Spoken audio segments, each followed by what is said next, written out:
You know, I've heard it said that if you make one YouTube video, well, you're probably making a mistake. If you make 2 YouTube videos, well, you're dabbling.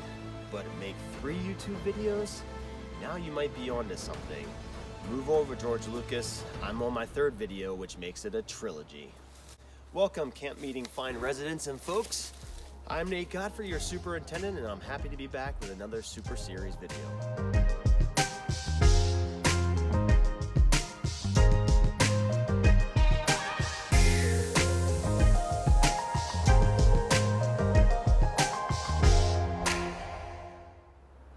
You know, recently I read a poll that asked kids what they wanted to be when they grew up. And while you can guess some of the answers, astronaut was actually number 3. Guess what number 1 was? Yeah, unfortunately, a YouTuber.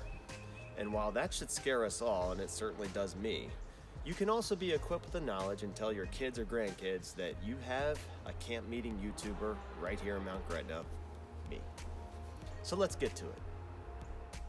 You know, people that create content online are always concerned about views and making the next big video that'll get lots of views because that translates to money. And while I don't think I'm gonna make any money off these videos, I am concerned about views because the only other video out there on the internet that I've gotten more views on than my last video was actually me doing a dance inside of a Bradley fighting vehicle while on patrol in Iraq 2006. I dare you to find it. Outside of that, I did find that kids especially always find a video more interesting whenever something happens that's funny. So here's me doing something really important.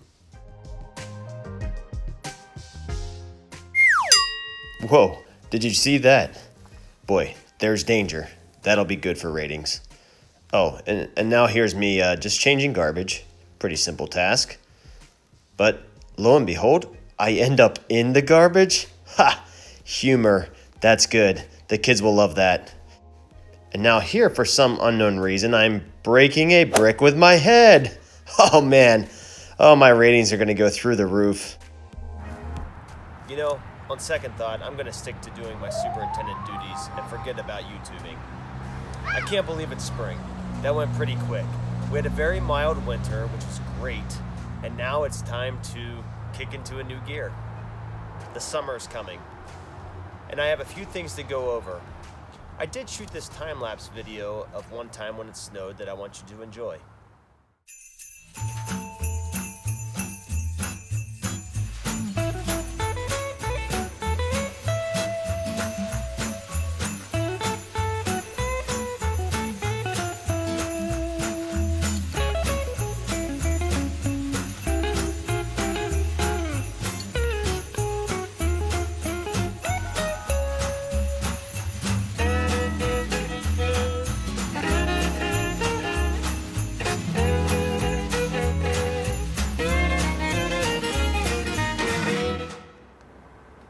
So let's get into the public service announcements portion.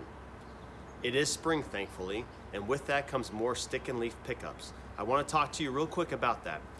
In many of these piles, I'm noticing here in the spring that there's a lot of sticks and twigs mixed in with the leaves. Now that's not going to be okay because the farmer who takes our leaves and composts them onto his field can't have woody materials going through his machines. He simply would refuse to take our stuff. So it's up to you to separate your sticks from your leaves. If you're wondering, hey, how do I kind of judge that? If you keep in mind about the size of an unsharpened pencil, this is a sharpened pencil, but an unsharpened pencil, about that size would be acceptable very intermittently through a leaf pile. I can pick that up, that wouldn't bother too much of anything. Now there's too many sticks even at that size or less, then it's more of a stick pile and not a leaf pile.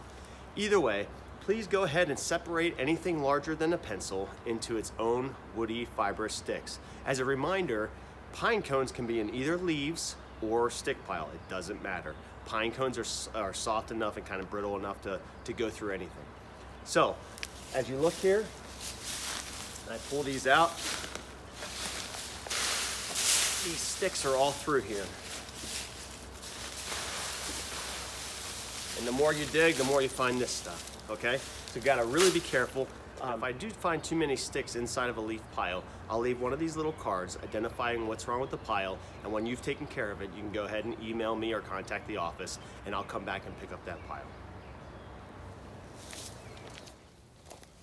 The next thing I want to do is talk about this plant right here. This is called garlic mustard.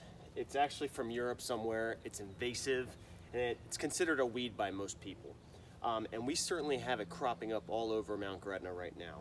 So I wanted to point it out to you so you can identify it, but also it's a biennial plant, which means it has a 2-year life cycle. And the second year, it wants to go to seed to repropagate itself.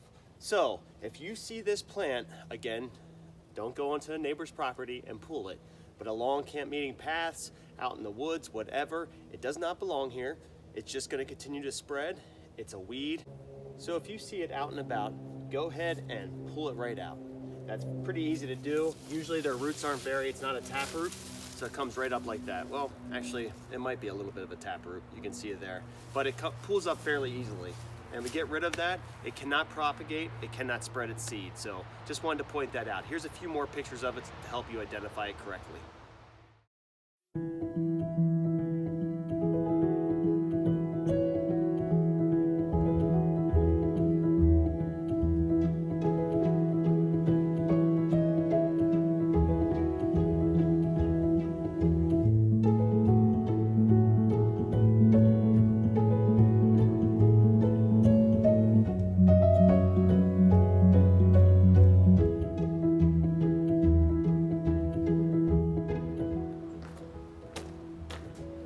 The last thing we need to talk about are these dumpsters. Recently, we've had a lot of things go into these dumpsters that shouldn't really be going into them.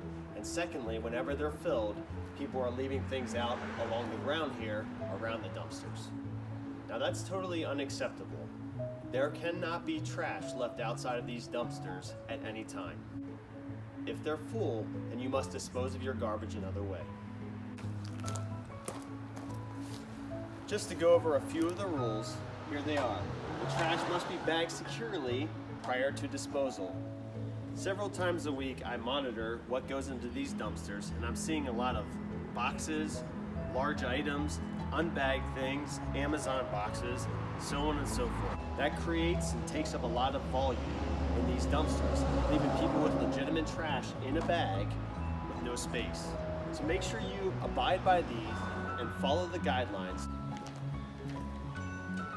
Well, that's it for this video. Thank you for joining me, and until next time, get out there and enjoy this lovely place we call Camp Meeting Mount Gretna.